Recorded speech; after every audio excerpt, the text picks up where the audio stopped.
All right, our scripture reading this morning comes from 1 Corinthians in the first chapter, beginning 18th verse. Paul writes, "Because the message about the cross is foolishness to those who are perishing, but to us who are being saved it is the power of God. It's written, I will destroy the wisdom of the wise, and the discernment of the discerning I will thwart. Where is the one who is wise? Where is the scribe? Where is the debater of this age? Has not God made foolish the wisdom of the world? Because in the wisdom of God, the world did not know God. Through wisdom, God decided through the foolishness of our proclamation to save those who believe. Jews demand signs and Greeks desire wisdom, but we proclaim Christ crucified, a stumbling block to Jewish people and foolishness to Gentiles. But to those who are called, whether they're Jews or Greeks, Christ, the power of God and the wisdom of God. For God's foolishness is wiser than human wisdom, and God's weakness is stronger than human strength."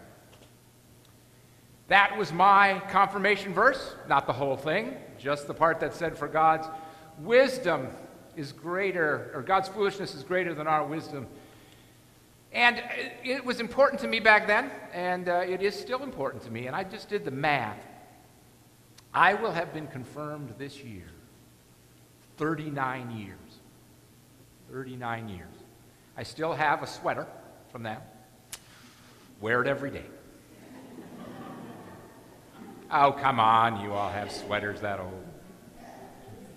So just basically it would take three of you, add your ages together, and you'd get how long I've been confirmed, right? But it all centers, of course, in the cross.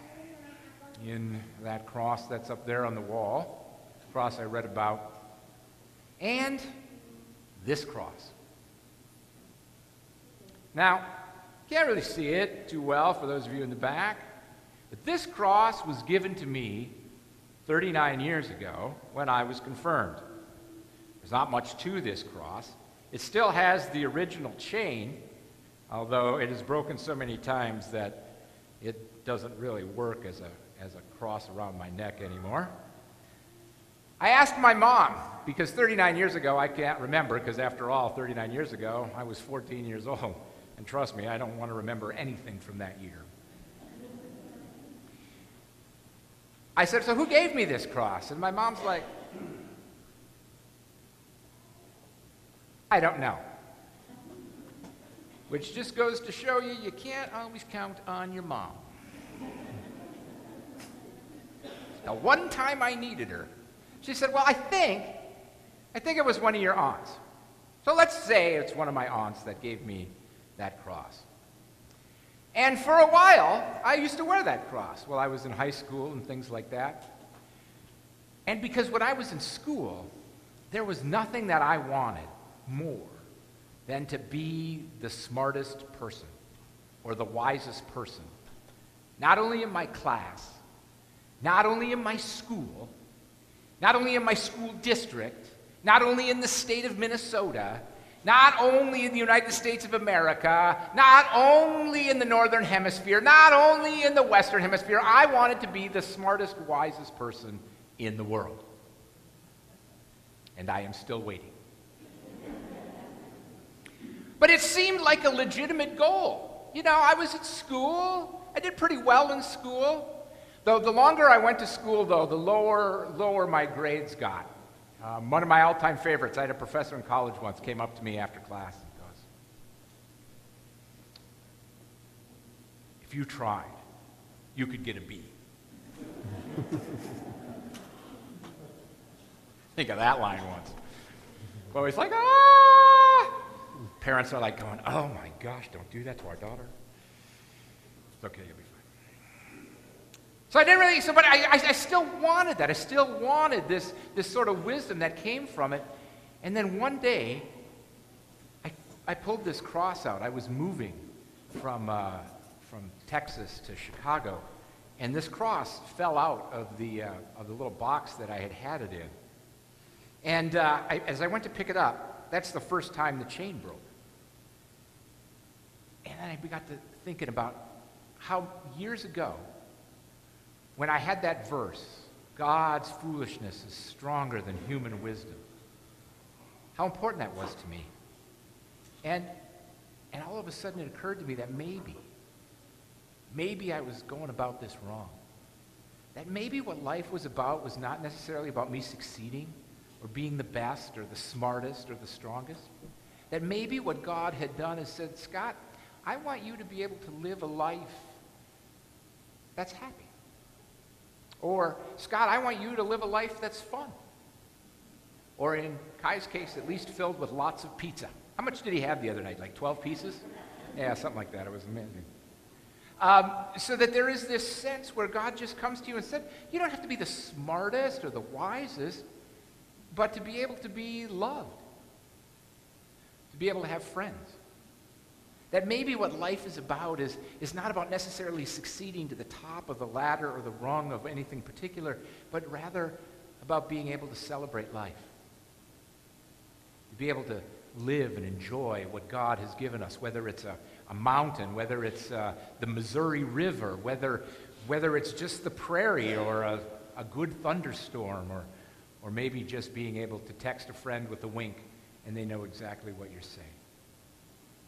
Maybe that's what it's about. So for a long time, I'd strive to be the wisest or the smartest or the best. And the older I live and the longer I get in life, the more I realize that maybe it's not about me. Maybe it's about what God is doing through me and what God is bringing to me. So in that text I read for you there was that line about the Jewish people and the Greek people. Those were big things for Paul back when he wrote it. I still have only met a few Greeks in my life that I know of. I've met many, many Jewish people in my life. And I want to leave with one thing that my Jewish friends have told me. Most of them don't believe that there's any kind of resurrection, something that's central to us. So I asked one of my Jewish rabbis once, well, what would it be then? I mean, I believe in a resurrection.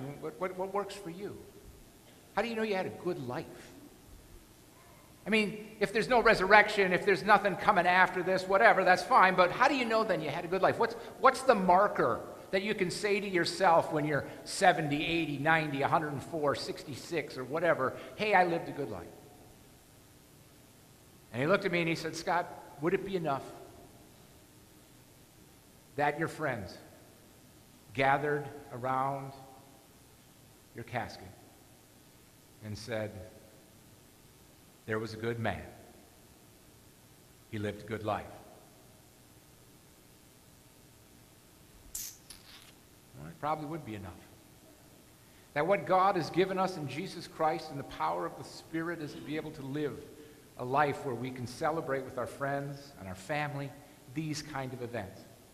Where we can gather together and not necessarily prove how smart we are, how great we are, that we somehow got all the answers, that we somehow mastered all the tests and exams, but rather that what God has brought us to this place to see is that we are all in this together. None of us are getting out of this planet alive. And we need to work together as people, trusting in each other and what God has given us, that we can solve the problems that seem unsolvable. That we can conquer the mountains that seem so tall, that we can ford those rivers that seem so wild. Not individually, but together. And confirmation in your day-to-day is how you learned how to work together. Work together in your lives, work together in your faith.